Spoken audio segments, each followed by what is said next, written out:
Hola a todos, ¿cómo están? El día de hoy hemos venido a traerles un tema súper importantísimo que se trata acerca de las teorías explicativas de la violencia intrafamiliar. Por ello vamos a dar una pequeña definición acerca de la violencia intrafamiliar, que se conoce que sea cuando una persona usa la fuerza o intimidación para poder dominar o dañar hacia otro miembro de la familia. Puede ocurrir entre parejas, padres e hijos, hermanos, adultos. Algunos tipos de violencia intrafamiliar.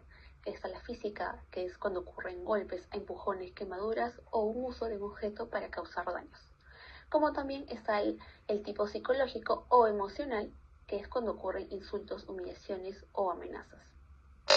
Por otro lado, tenemos el tipo sexual, que es cuando ocurre un acto sexual forzado o sin el consentimiento de la otra persona. Y por último, la económica, que es el control del dinero, privación de recursos básicos o acerca de la violencia intrafamiliar. Puede causar muchas consecuencias.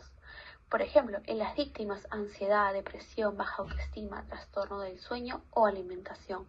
Y en el caso de los niños, problemas de conducta, bajo rendimiento escolar y dificultades para inicio a una de las teorías. Una de ellas es el ciclo de la violencia según Leonard Walker. Ella propone que la violencia de género se repite en un ciclo en 3 fases, las cuales serían acumulación de tensión, agresión o descarga, arrepentimiento o luna de miel. ¿A qué nos referimos con acumulación de tensión? Esto surge cuando hay abusos a menores, insultos, manipulación verbal, el agresor niega los hechos y la víctima intenta evitar los conflictos, sintiéndose culpable y ansiosa. Así también tenemos, como lo he mencionado, agresión o descarga. Esto es cuando estalla la violencia física, psicológica o sexual. El agresor descarga su tensión y la víctima entra en modo de supervivencia. Busca calmar al agresor y evita más daño. Y por último, tenemos el arrepentimiento o luna de miel. El agresor pide perdón, promete cambiar, muestra cariño. La víctima se apega en esas promesas esperando que las cosas mejoren. Sin embargo, lamentablemente el agresor no llega a cambiar. En la teoría mencionada tenemos el modelo ecológico, lo cual es el estudio de Beatriz Icira, que analiza que los factores de riesgo de violencia contra la mujer en los últimos departamentos del Perú, hasta el 2022, usando este modelo ecológico. Niveles individual, relaciones, comunidad y sociedad.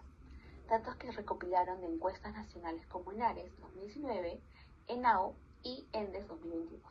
Se identifican los factores de riesgo en cada nivel. En caso individual son las características personales de víctimas. En relaciones son conflictos conyugales y redes sociales. En comunidad es el acceso institucional y respuesta social. Y en el caso de social son las normas culturales o mitos de machismo. En términos geográficos, los departamentos con puntajes más altos de factores de riesgos se encuentran principalmente en la sierra y selva.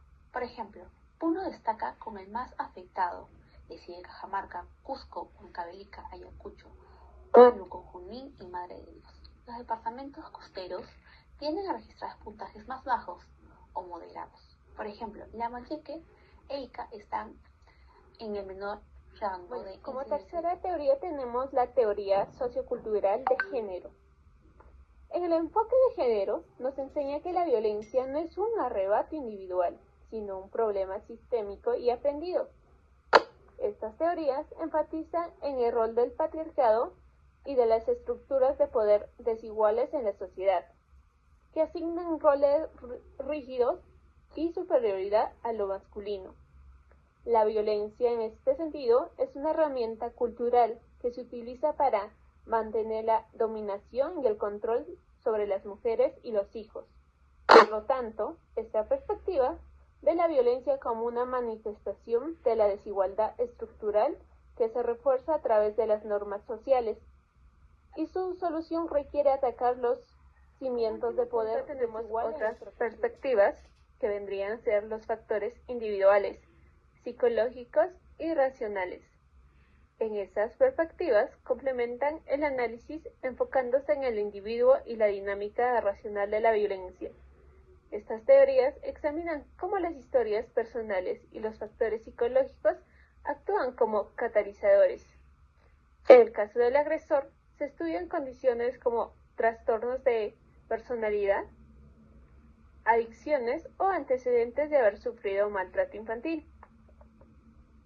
Para la víctima se considera la vulnerabilidad que genera la dependencia económica o las secuelas psicológicas que dificultan el escape. Estas perspectivas nos ayudan a entender por qué ciertos individuos son más propensos a ser perpetradores o víctimas dentro de un contexto social ya desigual.